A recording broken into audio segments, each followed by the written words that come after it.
ನಮಸ್ತೆ ಫ್ರೆಂಡ್ಸ್, ಇವತ್ತು ಕಡಿಮೆ ಸಮಯದಲ್ಲಿ ತಕ್ಷಣ ರೆಡಿ ಮಾಡಬಹುದಾದಂತಹ ಒಳ್ಳೆ ಕ್ರಿಸ್ಪಿ ರುಚಿಯಾದ ಮುಳ್ಳು ಸೌತೆಕಾಯಿ ದೋಸೆ ಹಾಗೂ ಟೊಮೆಟೊ ಬೆಳ್ಳುಳ್ಳಿ ಚಟ್ನಿ ಹೇಗೆ ಮಾಡೋದು ಅಂತ ನೋಡೋಣ. ಇದಕ್ಕಾಗಿ ನಾನಿಲ್ಲಿ 2 ಕಪ್ ರವೆಯನ್ನು ತಗೊಂಡಿದ್ದೇನೆ. ಇದನ್ನು ಚೆನ್ನಾಗಿ ಒಂದೆರಡು ಸಲ ತೊಳೆದು 1 ಕಪ್ ನೀರಿನಲ್ಲಿ ನೆನೆ ಹಾಕ್ಕೊಳ್ಳೋಣ. 2 ಕಪ್ ರವೆಗೆ 1 ಕಪ್ನಷ್ಟು ನೀರು ಸಾಕು. ಇದು ನೆನೆಯೋದಕ್ಕೆ ಬರೀ 5 ನಿಮಿಷ ಸಾಕು ಫ್ರೆಂಡ್ಸ್.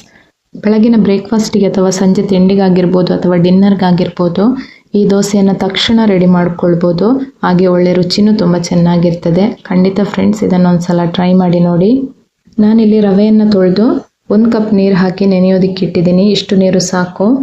ಇದು ನೆನೆಯುವಷ್ಟರಲ್ಲಿ ದೋಸೆಗೆ ಬೇಕಾಗಿರುವ ಉಳಿದ ವಸ್ತುಗಳನ್ನು ರೆಡಿ ಮಾಡ್ಕೊಳ್ಳೋಣ. ಇದಕ್ಕಾಗಿ ನಾನಿಲ್ಲಿ 2 ಮುಳ್ಳು ಸೌತೆಯನ್ನು ತಗೊಂಡಿದ್ದೇನೆ. ಇದರ ಸಿಪ್ಪೆ ಬೇಕಾದರೆ ನಿಮಗೆ ತೆಗಿಬೋದು. ನಾನಿಲ್ಲಿ ತೆಗೆದಿದ್ದೇನೆ. ತೆಗೆದು ಈ ರೀತಿಯಾಗಿ ಚಿಕ್ಕದಾಗಿ ಕಟ್ ಮಾಡಿಕೊಳ್ಳಿ ಅಥವಾ ಗ್ರೇಟರಲ್ಲಿ ತುರಿದು ಕೂಡ ನಿಮಗೆ ಸೇರಿಸ್ಕೊಳ್ಬೋದು. ಫ್ರೆಂಡ್ಸ್, ನಿಮಗೆ ಹಸಿರು ಬಣ್ಣದ ದೋಸೆ ಬೇಕು ಅಂತ ಅಂದರೆ ಇದರ ಸಿಪ್ಪೆಯನ್ನು ತೆಗಿಬೇಡಿ. ಈ ಮುಳ್ಳು ಸೌತೆ ಹಾಗೂ ರವೆಯನ್ನು ರುಬ್ಕೊಳ್ಳುವಾಗ ಅದರ ಜೊತೆಗೆ 2 ಒಣಮೆಣಸು, ಸ್ವಲ್ಪ ಕಾಯಿ ತುರಿ, ಉಪ್ಪು ರುಚಿಗೆ ಬೇಕಾದಷ್ಟು, ಕಾಳು ಮೆಣಸು ಸ್ವಲ್ಪ, ಶುಂಠಿ 1 ಚಿಕ್ಕ ತುಂಡು ಹಾಕಿ ರುಬ್ಬಿದರೆ ದೋಸೆ ತುಂಬ ಚೆನ್ನಾಗಿರ್ತದೆ. ಫ್ರೆಂಡ್ಸ್, ಈ ರೀತಿ ರುಬ್ಬೋದಾದರೆ ಇದು ತಿನ್ನಲಿಕ್ಕೆ ಚಟ್ನಿಯನ್ನು ಸಪ್ರೇಟ್ ಮಾಡ್ಕೊಳ್ಬೇಕಂತಿಲ್ಲ. ದೋಸೆಯನ್ನು ಅದೇ ರೀತಿ ನಮಗೆ ತಿನ್ಬೋದು. ತುಂಬ ಚೆನ್ನಾಗಿರ್ತದೆ. ಇನ್ನು ನಾವು ಕಟ್ ಮಾಡಿಟ್ಟಿರುವ ಮುಳ್ಳು ಸೌತೆ, ಅದೇ ರೀತಿ ಅದರ ಜೊತೆ ಹಾಕಿರೋ ತೆಂಗಿನಕಾಯಿ, ಉದ್ದ ಮೆಣಸು, ಕಾಳು ಮೆಣಸು ಇವನ್ನೆಲ್ಲ ಮಿಕ್ಸಿ ಜಾರ್ಗೆ ಹಾಕಿ ರುಬ್ಕೊಳ್ಬೇಕು. ರುಬ್ಬುವಾಗ ಇದಕ್ಕೆ ನೀರನ್ನು ಸೇರಿಸ್ಕೊಳ್ಬೇಡಿ. ಮುಳ್ಳು ಸೌತೆ ಇರೋದ್ರಿಂದ ನೀರನ್ನು ಹಾಕಬೇಕಾದ ಅಗತ್ಯ ಇಲ್ಲ. ಈ ರುಬ್ಬಿರುವ ಮುಳ್ಳು ಸೌತೆಕಾಯಿ ಮಿಶ್ರಣಕ್ಕೆ ನಾವು ನೆನೆ ಹಾಕಿರುವ ರವೆಯನ್ನು ಹಾಕಿ ರುಬ್ಬಿ ತೆಗಿಬೇಕು. ಅಗತ್ಯ ಇದ್ದರೆ ಮಾತ್ರ ಸ್ವಲ್ಪ ನೀರನ್ನು ಸೇರಿಸಿ ಇದನ್ನು ರುಬ್ಬಿ ತೆಗೀರಿ. ಹಿಟ್ಟನ್ನು ಈ ಹದಕ್ಕೆ ರುಬ್ಬಿ ತೆಗೀರಿ. ಹಿಟ್ಟು ತುಂಬ ಗಟ್ಟಿಯಾಗಿಯೂ ಇಲ್ಲ, ನೀರಾಗಿಯೂ ಇಲ್ಲ. ನೋಡಿ, ಈ ಹದದಲ್ಲಿ ಮಿಕ್ಸ್ ಮಾಡಿ ತೆಗೀರಿ. ಇನ್ನು ಇದನ್ನು ಮುಚ್ಚಿಟ್ಟು ಚಟ್ನಿಗೆ ರೆಡಿ ಮಾಡ್ಕೊಳ್ಳೋಣ. ಇನ್ನು ಚಟ್ನಿ ಮಾಡ್ಕೊಳ್ಳಿಕ್ಕಾಗಿ 1 ದೊಡ್ಡ ನೀರುಳ್ಳಿ, ಮಧ್ಯಮ ಗಾತ್ರದ 1 ಟೊಮೆಟೊ, 7 ಗೋಡಂಬಿ, 1 ಇಂಚು ಉದ್ದದ ಶುಂಠಿ, 8 ಎಸಳು ಬೆಳ್ಳುಳ್ಳಿ, ಖಾರಕ್ಕೆ ಬೇಕಾದಷ್ಟು ಒಣಮೆಣಸನ್ನು ಹಾಕ್ಕೊಳ್ಳಿ. ನಿಮಗೆ ಬೇಕಾದರೆ ಕಾಯಿ ಮೆಣಸನ್ನು ಕೂಡ ಬಳಸ್ಕೊಳ್ಬೋದು.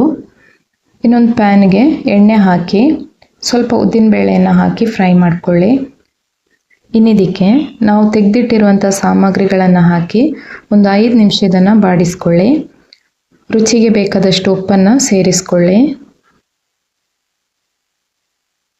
ಇದೀಗ ಆಗಿದೆ ಫ್ರೆಂಡ್ಸ್. ಇನ್ನು ಇದನ್ನು ಮಿಕ್ಸಿ ಜಾರ್ಗೆ ಹಾಕ್ಕೊಂಡು ಸ್ವಲ್ಪ ತೆಂಗಿನ ತುರಿಯನ್ನು ಹಾಕಿ ಪೇಸ್ಟ್ ಮಾಡಿ ತೆಗಿಬೇಕು.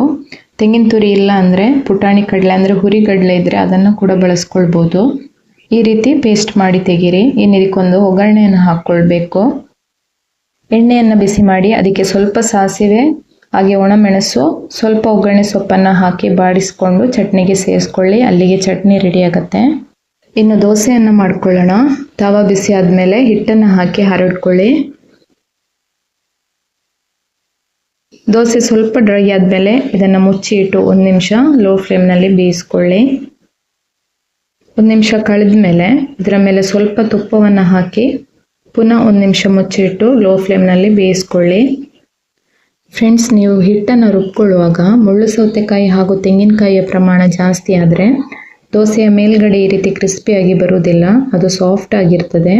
ಆವಾಗ ದೋಸೆಯನ್ನು ಒಂದ್ಸಲ ತಿರುಗಿಸಿ ಹಾಕಿ ಸ್ವಲ್ಪ ಹೊತ್ತು ಬೇಯಿಸಿದರೆ ಸಾಕು. ರುಚಿಯಾದ ಕ್ರಿಸ್ಪಿಯಾದ ಮುಳ್ಳು ಸೌತೆಕಾಯಿ ದೋಸೆಯಲ್ಲಿ ರೆಡಿಯಾಗಿದೆ. ಇದನ್ನು ಟೊಮೆಟೊ ಚಟ್ನಿ ಜೊತೆ ಸರ್ವ್ ಮಾಡಿದರೆ ತುಂಬ ಚೆನ್ನಾಗಿರ್ತದೆ. ಚಟ್ನಿ ಮಾಡಲಿಕ್ಕೆ ಟೈಮ್ ಇಲ್ಲ ಅಂದರೆ ಹಾಗೆ ದೋಸೆಯನ್ನು ತಿನ್ಬೋದು. ತುಂಬ ಚೆನ್ನಾಗಿರ್ತದೆ. ಇವತ್ತಿನ ಈ ವಿಡಿಯೋ ನಿಮಗೆ ಇಷ್ಟ ಆದರೆ ಲೈಕ್ ಮಾಡಿ, ಶೇರ್ ಮಾಡಿ, ಹಾಗೆ ಸಬ್ಸ್ಕ್ರೈಬ್ ಮಾಡಲು ಮರೆಯದಿರಿ. ಮುಂದಿನ ವಿಡಿಯೋದಲ್ಲಿ ಸಿಗೋಣ. ಧನ್ಯವಾದಗಳು.